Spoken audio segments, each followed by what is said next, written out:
ஆந்திர மாநிலத்தில் 7 மலைகளுக்கு மத்தியில் அமைந்திருக்கும் திருப்பதி கோவிலின் திகைக்க வைக்கும் தகவல்கள் பற்றி இப்பதிவில் பார்ப்போம். திருப்பதி கோவிலின் மூலவர் சிலையானது 9.5 அடி உயரம் கொண்டதாக அமைந்துள்ளது. இந்த சிலையினை அபிஷேகத்தின் பொழுது தொடும் பொழுது ஒரு உயிரோட்டமுள்ள பிம்பத்தினை தொடுவதாக அந்த கோவிலின் தலைமை அர்ச்சகரான ரமண தீட்சிலு அவர்கள் பல்வேறு தொலைக்காட்சி பேட்டிகளில் தெரிவித்துள்ளார். இந்த திருமலையில் மட்டும்தான் சீலாதாரணம் என்ற அபூர்வ பாறைகள் உலகத்திலேயே காணப்படுவதாக நம் ஆராய்ச்சி குறிப்புகள் கூறுகின்றன. மேலும் இந்த திருவுருவச் சிலைக்கு பச்சை கற்பூரம் அடிக்கடி சாத்தப்படுகின்றது. இந்த அபூர்வ சிலையானது ஒளிப்பட்ட தடமில்லாத சிலையாக அமைந்துள்ளது. இந்த சிலை 110 டிகிரி பாரன்ஹீட் வெப்பம் கொண்டதாக இருக்கின்றது.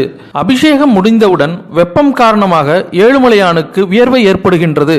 பீதாம்பரத்தால் அந்த வியர்வையை ஒற்றி எடுக்கின்றனர் இக்கோவில் அர்ச்சகர்கள். வியாழக்கிழமை அபிஷேகத்திற்கு முன்பாக நகைகளை கலற்றும் போது அவை கொதிக்கும் சூட்டில் இருப்பதை பட்டர்கள் உணர்கின்றனர். திருப்பதி திருக்கோவிலில் மடப்பள்ளி மிகவும் பெரியதாக அமைந்துள்ளது. திருமலையானுக்கு தினமும் ஒரு புது மண்சட்டி வாங்குகிறார்கள். இதில் தயிர் சாதம் இட்டு இதை மட்டுமே நெய்வேதனம் செய்கின்றனர் அர்ச்சகர்கள். ஏழுமலையான் அணியும் புடவை 21 முழ நீளமும் 6 கிலோ எடையும் கொண்ட பட்டு பீதாம்பரமாகும். இந்த ஆடையை கடையில் வாங்க முடியாது. இந்த ஆடையை சாத்துவதாக நாம் வேண்டிக் கொண்டால் திருப்பதி தேவஸ்தானத்தில் 12,500 ரூபாய் செலுத்த வேண்டும். வாரத்தில் ஒரு முறை மட்டுமே வஸ்திரம் சாத்தப்படுகிறது. அதுவும் வெள்ளிக்கிழமைகளில் மட்டுமே சாத்தப்படுகின்றது. பக்தர்கள் 3 ஆண்டுகள் காத்திருக்க வேண்டும் என்பதே யதார்த்தமான உண்மையாகும். அபிஷேகம் காலை 4:30 மணி முதல் 5:30 மணி வரை நடைபெறும். அபிஷேகத்திற்கு சுமார் 1 லட்சம் ரூபாய் செலவாகும்.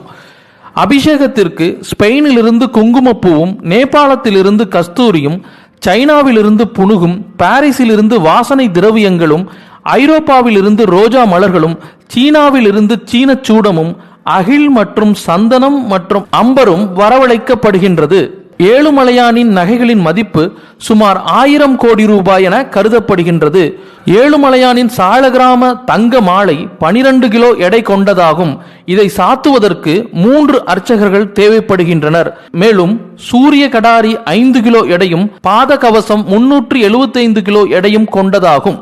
உலகிலேயே ஒற்றைக்கல் நீளம் இந்த கோவிலில் மட்டும்தான் இருக்கின்றது. இதன் மதிப்பு 100 கோடி ரூபாய் ஆகும். மாமன்னர்களான ராஜேந்திர சோழர், கிருஷ்ணதேவராயர், அச்சுதராயர் போன்றோர் ஏழுமலையானுக்கு பல்வேறு காணிக்கைகளை செய்து அவற்றை கல்வெட்டுகளிலும் செப்பேடுகளிலும் பொறித்துள்ளனர். திருப்பதியில் உள்ள ஓவியங்கள் 300 ஆண்டுகள் பழமையானது. வெள்ளிக்கிழமைகள் மற்றும் மார்கழி மாத அர்ச்சனைகளில் வில்வ இலை உபயோகப்படுத்தப்படுகின்றது. சிவராத்திரி அன்று கஷேத்திரபாலிகா என்ற உற்சவம் நடைபெறுகின்றது. அன்று உற்சவ பெருமானுக்கு வைரத்தில் விபூதி நெற்றிப்பட்டை சார்த்தப்பட்டு திருவீதி உலா நடைபெறுகின்றது. அபிஷேகத்தின் பொழுது ஏழுமலையான் தனது 3வது கண்ணை திறக்கின்றார் என்பது ஐதீகமாக கடைபிடிக்கப்படுகின்றது. ஏழுமலையான் கோவிலின் தல விருட்சம் புளிய மரமாகும். ஏழுமலையானை வாரத்தில் 4 நாட்கள் அம்பாளாகவும், 2 நாட்கள் விஷ்ணுவாகவும், 1 நாட்கள் சிவனாகவும் பாவித்து பூஜை செய்கின்றனர் அங்குள்ள அர்ச்சகர்கள். அபிஷேக நீர் குழாய்கள் மூலம் புஷ்கரணியில் கலக்கின்றது. ஆகவே இந்த புஷ்கரணியில் குளிப்பதால் நம் உடம்பில் உள்ள அத்தனை நோய்களும் தீரும் என்பது நம் முன்னோர்களின் நம்பிக்கையாக வந்துள்ளது. இந்த மாதிரி நிறைய வீடியோஸ்க்காக டாப் தமிழ் நியூஸ் சேனலை சப்ஸ்கிரைப் பண்ணுங்க. நாங்க போடுற ஒவ்வொரு வீடியோக்களையும் மிஸ் பண்ணாம பார்க்க பக்கத்துல இருக்கிற பெல் பட்டனை மறக்காம பிரஸ் பண்ணுங்க.